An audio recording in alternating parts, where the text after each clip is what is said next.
നയനമോളെ ആദർശ് വേണ്ടാന്ന് പറയുന്നുണ്ടെങ്കിൽ അതിന്റെ കാരണക്കാരി എന്റെ ഭാര്യ ദേവയാനി തന്നെയാണ്. എനിക്കെന്റെ മോളുടെ സ്ഥാനത്താണ് നയനമോള്. അവളുടെ ജീവിതം ഇല്ലാതാക്കിയിട്ട് ദേവയാനി നീ ഇവിടെ സുഖമായിട്ട് കഴിയാന്ന് വിചാരിക്കണ്ട. ആദർശിന് നയനമോളെ വേണ്ടെങ്കിൽ എനിക്ക് ഭാര്യയായിട്ട് നിന്നെയും വേണ്ട ദേവയാനി. ഞാൻ കെട്ടിയ താലി അവിടെ ഊരി വെച്ചിട്ട് നിനക്ക് എങ്ങോട്ട് വേണമെങ്കിലും പോവാം എന്ന് ജയേട്ടൻ ദേവയാനിയോട് പറയുകയാണ്. ജയേട്ടാ, നിങ്ങൾ എന്തൊക്കെയാ ഈ പറയുന്നേ? ഞാൻ നിങ്ങളുടെ ഭാര്യയാണ്, ഇവിടേക്ക് വന്നു കയറിയ മരുമകള്. 10-22 വർഷങ്ങളായി ഞാൻ ഇവിടേക്ക് വന്നിട്ട്. ഇപ്പൊ നിങ്ങൾക്ക് എന്നെ വേണ്ടാതായല്ലേ? ആദർശിന് നയനെ ഡിവോഴ്സ് ചെയ്യാൻ തീരുമാനിച്ചിട്ടുണ്ടെങ്കിൽ അതിന് കാരണക്കാരി ഞാനല്ല ജയേട്ടാ.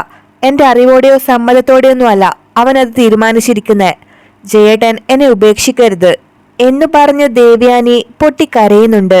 ഇല്ല ദേവയാനി, എന്റെ മോന്റെയും മോളുടെയും ജീവിതം തകർത്തവളാ നീ. അങ്ങനെയുള്ള നിന്നോടൊപ്പം ജീവിക്കാൻ എനിക്കിനി കഴിയില്ല. നീ നാളെ തന്നെ ഈ വീട്ടിൽ നിന്ന് ഇറങ്ങിക്കോണം.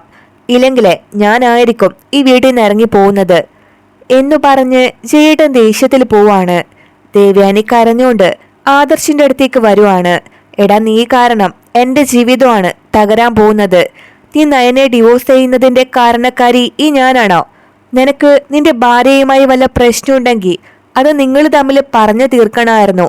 പ്രശ്നങ്ങൾ ഇത്രയും വഷളാക്കിയത് നീ ഒറ്റ ഒരുത്തനാടാ എന്നു പറഞ്ഞ് ദേവയാനി ആദർശിന്റെ അടുത്ത് ചൂടാവുന്നുണ്ട്. ഇതൊക്കെ മാറി നിന്നും കേൾക്കുകയാണ് അനാമിക.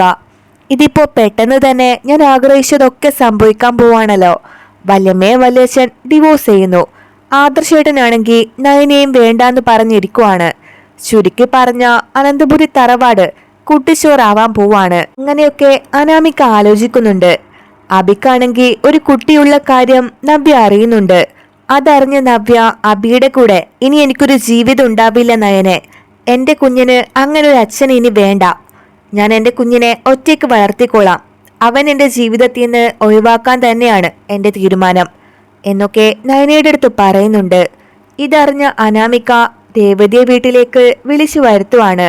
ഞാൻ അറിഞ്ഞതൊക്കെ സത്യാണോ ജാനകി? ഈ വീട്ടിലെ പലരുടെയും കുടുംബജീവിതം തകരാൻ പോവാന്ന് ഞാൻ കേട്ടല്ലോ എന്ന് രേവതി ചോദിക്കുന്നുണ്ട്. എന്തു പറയാനാ രേവതി, ആ നയനാന്ന് പറയുന്ന രാക്ഷസി കാരണം ഏട്ടത്തെ ഇവിടുന്ന് പറഞ്ഞു വിടാനാ ഏട്ടൻ തീരുമാനിച്ചിരിക്കുന്നേ.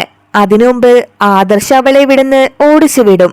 പിന്നെ അവളെ ചേച്ചിയുണ്ടല്ലോ നവ്യ, അവള് കുഞ്ഞിനെയും കൊണ്ട് ഇനി ഇങ്ങോട്ട് തിരിച്ചു വരാനൊന്നും പോകുന്നില്ല. കാരണം അവളറിയാതെ അബിക്ക് മറ്റൊരു കുട്ടിയുണ്ടെന്നാ കേട്ടത് എന്ന് പറയുവാണ് ജാനകി. സംഭവിക്കുന്നതൊക്കെ നല്ലതിനാ ജാനകി. ഇനി എന്റെ മോൾക്ക് ഇവിടെ ആരുടെയും ശല്യമില്ലാതെ സുഖമായി ജീവിക്കാലോ. ഇനി അനാമിക മോള് ഇവിടത്തെ ഒരേ ഒരു മരുമകളാണ്. മോളെ, ഇനി നീ വേണം ഇവിടത്തെ എല്ലാ കാര്യങ്ങളും നോക്കാൻ. നയനയും ദേവയാനിയും ഇല്ലാത്തതിന്റെ ഒരു കുറവും ഇവിടുള്ളവർക്കുണ്ടാവാൻ പാടില്ല എന്നൊക്കെ രേവതി മകളെ ഉപദേശിക്കുന്നുണ്ട്. അത് പിന്നെ പറയാനുണ്ടോ അമ്മേ? നാളെ മുതൽ ഞാനാണ് ഇവിടത്തെ കുടുംബനാഥ. നയന ഈ വീട്ടിൽ നിന്ന് ഇറങ്ങി പോകുമ്പോ മുത്തശ്ശൻ കൊടുത്ത സ്വർണ്ണാഭരണങ്ങളൊക്കെ ഇവിടെ തിരികെ വയ്ക്കട്ടെ. ഇനി ഇത് എനിക്ക് അവകാശപ്പെട്ടതാണ് എന്ന് അനാമിക പറയുന്നത് കേട്ട് അനി അങ്ങോട്ട് വരുവാണ്. എന്തിനാ സ്വർണ്ണാഭരണങ്ങൾ മാത്രം ആക്കിയത്? ഇനി ഈ തറവാട് കൂടി നിന്റെ പേരിലാക്കി തരാടി. വല്ലമ്മയും നയനയൊക്കെ പറഞ്ഞു വിട്ടിട്ട് നിനക്കിവിടെ സുഖിച്ച് വാഴാന്ന് വിചാരിച്ചോ? നാളെ അവര് പോകുമ്പോ അതിന് പിന്നാലെ നീയും ഇറങ്ങിക്കോണം. എടുക്കാനുള്ളതൊക്കെ എടുത്ത് നിന്റെ വീട്ടിലേക്ക് പൊക്കോണം. ആദർശേട്ടനോട് ഞാൻ ഒരുപാട് പ്രാവശ്യം പറഞ്ഞു നയനേട്ടത്തെ ഒഴിവാക്കല്ലേന്ന്. ഏട്ടനത് കേട്ടില്ല. പിന്നെ ഏട്ടൻ പറയുന്നത് ഞാൻ എന്തിനു കേൾക്കണം? നിന്നെ സ്നേഹിക്കാനാ ഏട്ടൻ പറഞ്ഞോണ്ടിരിക്കുന്നേ. ഞാനും അത് കേൾക്കില്ലെന്ന് തീരുമാനിച്ചു. നാളെ അവര് രണ്ടുപേരും പടിയിറങ്ങി പോകുമ്പോ പിന്നാലെ ഞാൻ നിന്നെയും ഇറക്കി വിടും. അവർക്കൊന്നുമില്ലാത്ത കുടുംബജീവിതം എനിക്കും വേണ്ടടി എന്ന് അനി പറഞ്ഞിട്ട് പോവാണ്. മോളെ, കാര്യങ്ങളൊക്കെ കൈവിട്ട് പോവാണല്ലോ. അനി രണ്ടും കൽപ്പിച്ചാണ് എന്ന് രേവതി ചോദിക്കുമ്പോ അവൻ എന്നെ ഒഴിവാക്കുന്നെങ്കിൽ ഒഴിവാക്കട്ടെ അമ്മേ. എങ്കിലും നയനെ ആദർശേട്ടൻ ഡിവോഴ്സ് ചെയ്യാൻ പോവല്ലേ, എനിക്കത് കേട്ടാ മതി എന്ന് പറയുവാണ് അനാമിക. പിന്നീട് നയന ദേവയാനിയുടെ അടുത്തേക്ക് വന്ന് പൊട്ടിക്കരയുവാണ്. അമ്മേ, ഞാൻ കാരണം അമ്മയുടെ കുടുംബജീവിതവും തകരാൻ പോവല്ലേ. ഇതിനു മാത്രം ഞാൻ എന്ത് തെറ്റാ അമ്മേ ചെയ്തത്? ആദർശേട്ടൻ എന്നെ വേണ്ടെന്നാ പറയുന്നേ എന്ന് ചോദിക്കുവാണ് നയന. മോള് കാരണമല്ല, ഞാൻ കാരണമാണ് നിങ്ങളുടെ ലൈഫില് പ്രശ്നം ഉണ്ടായത്. ആദർശിന് ഈ കടുത്ത തീരുമാനം എടുക്കേണ്ടി വന്നത്. മോളാ ഈ അമ്മയോട് പൊറുക്കേണ്ടത്. ആരുപേക്ഷിച്ചാലും മോൾക്ക് ഈ അമ്മയുണ്ടാവും കൂടെ. ഞാൻ ഒന്നുകൂടെ ആദർശ് മോനോട് സംസാരിച്ചു നോക്കട്ടെ, അവന്റെ തീരുമാനത്തിന് എന്തെങ്കിലും മാറ്റമുണ്ടോന്ന് അറിയാലോ എന്ന് പറഞ്ഞ ദേവയാനി ആദർശിന്റെ അടുത്തേക്ക് പോകുന്നുണ്ട്. നീ എന്റെ മോനാണെങ്കിൽ നയന മോളെ ഉപേക്ഷിക്കാൻ പാടില്ല. അവളെ നീ ഭാര്യയായി കണ്ട് സ്നേഹിച്ചേ പറ്റൂ. ജയേട്ടൻ എന്നെ ഉപേക്ഷിച്ചാലും എനിക്കത് പ്രശ്നമല്ല ആദർശേ, നിങ്ങളുടെ ജീവിതമാണ് എനിക്ക് വലുത് എന്ന് ദേവയാനി പറയുന്നുണ്ട്. ഇല്ലമ്മേ, നയനെക്കുറിച്ച് കേൾക്കുന്നത് പോലും എനിക്കിപ്പോൾ ഇഷ്ടമല്ല. അമ്മയ്ക്ക് വേണ്ടി സ്വന്തം ഭർത്താവിനെ പോലും അവൾ അഭിനയിച്ച് തകർത്തില്ലേ. അമ്മയെപ്പോലും വിഷമിപ്പിച്ചല്ലേ ഞാൻ അവളെ സ്നേഹിച്ചത്. എന്നിട്ട് അതിന്റെ നന്ദി അവൾ കാണിച്ചില്ലല്ലോ. അമ്മയെ കിട്ടിയപ്പോ അവൾ എന്നെ മറന്നു. അവൾക്ക് എന്നെ വേണ്ട. ഒരു വാക്ക് എന്നോട് അവൾക്ക് പറയാറുന്നില്ലേ. എന്തിനായിരുന്നു ഈ അഭിനയൊക്കെ? ആ പേര് പോലും ഇനി അമ്മ ശബ്ദിച്ച് പോവരുത് എന്ന് പറയുവാണ് ആദർശ്. എടാ, നിന്റെ അമ്മയ്ക്ക് വേണ്ടിയാ അവൾ നിന്റെ മുന്നിൽ അഭിനയിച്ചത്. അതിനർത്ഥം നിന്നെ അവൾക്ക് ചതിച്ചെന്നോ അവൾക്ക് വേണ്ടെന്നോ അല്ല. എല്ലാം കഴിഞ്ഞില്ലേ, നീ അത് മറന്നേക്ക്. ഇനി അമ്മ പറയുന്നത് മോൻ അനുസരിക്ക്. നിങ്ങൾ സുഖമായിട്ടും സന്തോഷത്തിലും ജീവിക്കണം. ഇനി എന്നെ വെറുത്താലും നീ അവളെ വെറുക്കരുത്. അത്രയും പാവമാണ് നയനമോള് എന്ന് ദേവയാനി പറയുമ്പോ, ഇല്ലമ്മേ, മതിയായി എനിക്ക്. നയന എന്ന് കേൾക്കുന്നത് പോലും എനിക്കിഷ്ടമല്ലെന്ന് പറഞ്ഞില്ലേ. അമ്മയല്ല, ഇനി ആര് വന്നാലും നയനയെ സ്വീകരിക്കാൻ എനിക്ക് പറ്റില്ല. ഈ വീട്ടിലെ വേലക്കാരിയുടെ സ്ഥാനം പോലും അവൾക്കിപ്പോൾ എൻ്റെ മനസ്സിലില്ല. നാളെ തന്നെ അവളെ ഞാൻ ഇറക്കി വിടും. പിന്നെ ഡിവോഴ്സ് നോട്ടീസ് അവളുടെ വീട്ടിലേക്ക് അയക്കാനാ എൻ്റെ തീരുമാനം എന്ന് ആദർശ് മറുപടി കൊടുക്കുവാണ്. അത് കേട്ട് ദേവയാനി ആദർശിന്റെ മുഖത്ത് തന്നെ ഒന്ന് കൊടുക്കുവാണ്. എടാ, നീ എന്തായി പറയുന്നേ? നയനെ വെറുപ്പാണെന്നോ? അവളെ നിനക്ക് വേണ്ടെങ്കിൽ ഈ അമ്മയ്ക്ക് നിന്നെ പോലെ ഒരു മകനും വേണ്ട. ഇനി നീ അമ്മാന്ന് വിളിച്ച് എന്റെ മുന്നിൽ വന്നു പോവരുത്. ഇനി നീ എന്റെ മകനല്ല ആദർശേ. എനിക്കൊരു മകള് മാത്രമേ ഉള്ളൂ, അത് നയനമോള് മാത്രമാണ്. നീ എന്റെ ആരുമല്ല എന്ന് പറഞ്ഞ് ദേവയാനി പോകുന്നുണ്ട്. അടുത്ത ദിവസം നയനയും ദേവയാനിയും കൂടി ബാഗൊക്കെ എടുത്ത് പോകാൻ ഇറങ്ങുവാണ്. ഈ വീട്ടില് ഇതെന്തൊക്കെയാ സംഭവിക്കുന്നേ? ദേവയാനി, നീ ഈ വീട്ടിലെ മൂത്ത മരുമകളാണ്. നീ എന്തിനാ ഇവിടെ നിന്ന് ഇറങ്ങി പോകുന്നേ? മുത്തശ്ശൻ ഇതറിഞ്ഞാ ഒരിക്കലും സമ്മതിക്കില്ല എന്ന് മുത്തശ്ശി വന്ന് പറയുന്നുണ്ട്. അച്ഛൻ ഇവിടെ സ്ഥലത്തില്ലാത്തത് നന്നായി അമ്മേ, അല്ലെങ്കിൽ എന്നെ ഇവിടെ പിടിച്ചു നിർത്തിയേനെ. എന്റെ ഭർത്താവാണ് എന്നോട് ഇറങ്ങിപ്പോവാൻ പറഞ്ഞിരിക്കുന്നേ, അത് ഞാൻ അനുസരിക്കുന്നു, അത്രയുള്ളൂ എന്നു പറയുവാണ് ദേവയാനി. എടി, നീ കാരണമാണ് എന്റെ അമ്മയ്ക്ക് ഈ ഗതി വന്നത്. അച്ഛനും അമ്മയും എത്ര സന്തോഷത്തിലാ കഴിഞ്ഞത്. നീ ഇവിടെ കാലെടുത്ത് വച്ചതോടെ എന്റെ കുടുംബം തകർന്ന് തരിപ്പണമായില്ലേ. നീയാ ആദ്യം ഈ വീട്ടിൽ നിന്ന് ഇറങ്ങി പോവേണ്ടത് എന്ന് ആദർശ് നയനയുടെ അടുത്ത് പറയുന്നുണ്ട്. എടാ, നീ എന്തിനാ എല്ലാത്തിനും നയനമോളെ കുറ്റം പറയുന്നേ? ഇതിനൊക്കെ കാരണക്കാരി എന്റെ മരുമകളല്ല, എന്റെ ഭാര്യയാണ്. അവളാ ഇവിടുന്ന് പോവേണ്ടത്. ഇപ്പൊ നയനമോളോട് സ്നേഹം ഭാവിച്ച് നിൽക്കുന്നത് കണ്ടില്ലേ?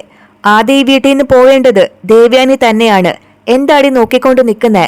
അച്ഛൻ തിരിച്ചു വരുന്നതിന് മുമ്പ് നീ ഇറങ്ങി പോവാൻ നോക്ക് എന്ന് പറയുവാണ് ജയേട്ടൻ.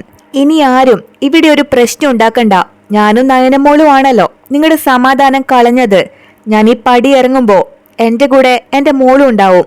അവളുടെ ഭാവി നശിപ്പിച്ചത് ഈ ദേവയാനിയാണെങ്കിൽ അത് തിരിച്ചെടുത്തു കൊടുക്കാനും എനിക്കറിയാം എന്ന് ദേവയാനി പറയുന്നുണ്ട്.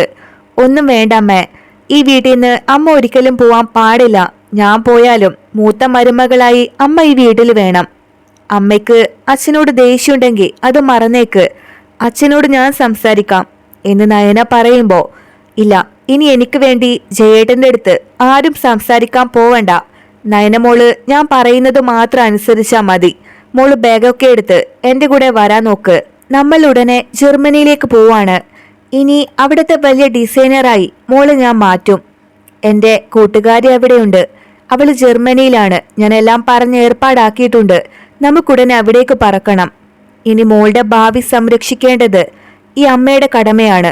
ആദർശ ഓഫീസിൽ നിന്നും എന്റെ മോളെ ഇറക്കി വിട്ടാലും അവൾക്കൊരു ചുക്കും സംഭവിക്കാൻ പോകുന്നില്ല.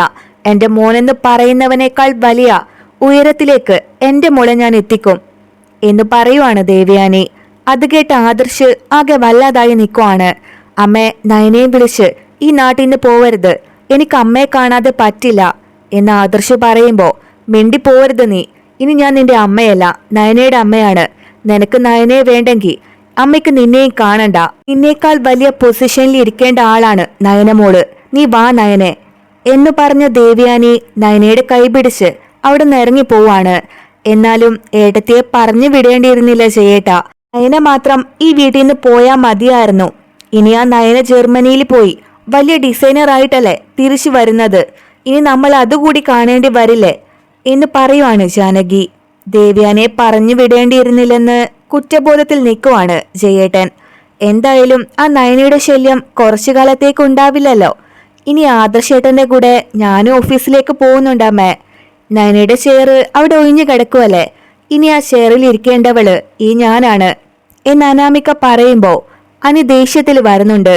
ഒന്ന് നിർത്തടി, നിന്നോട് ഞാൻ പല പ്രാവശ്യം പറഞ്ഞതല്ലേ അവരിറങ്ങിപ്പോയ അടുത്ത നിമിഷം തന്നെ ഈ വീട്ടിൽ നിന്ന് ഇറങ്ങിപ്പോക്കോണെന്ന്. എടുക്കാനുള്ളതൊക്കെ എടുത്ത് ഇവിടെ നിന്ന് സ്ഥലം വിടാൻ നോക്ക് എന്ന് പറഞ്ഞനി അവളെ പിടിച്ച് പുറത്തേക്ക് തള്ളുവാണ്. എടാ നീ എന്തായി കാണിക്കുന്നേ? ഈ വീട് ഇനി ഭരിക്കേണ്ടത് അനാമിക മോളാണ്. അങ്ങനെയുള്ള മോളെ നീ പറഞ്ഞു വിടാൻ പോവാണോ? ഞാൻ ഒരിക്കലും അതിന് സമ്മതിക്കില്ല. നീ നിന്റെ കാര്യം നോക്കാനേ എന്ന് ജാനകി പറയുമ്പോ ഇക്കാര്യത്തില് അമ്മയുടെ സമ്മതം എനിക്ക് ആവശ്യമില്ല. ഞാൻ അവളെ ഇറക്കി വിട്ടിരിക്കും. ഏട്ടത്തി ഏട്ടനേക്കാൾ വലിയ ആളായിട്ട് ജർമ്മനിയിൽ നിന്ന് തിരിച്ചു വരാൻ പോവാണ്. അതുവരെ ഇവളിവിടെ വേണ്ട എന്ന് പറഞ്ഞനി അനാമികയെ പിടിച്ച് പുറത്താക്കി വാതിലടയ്ക്കുവാണ്.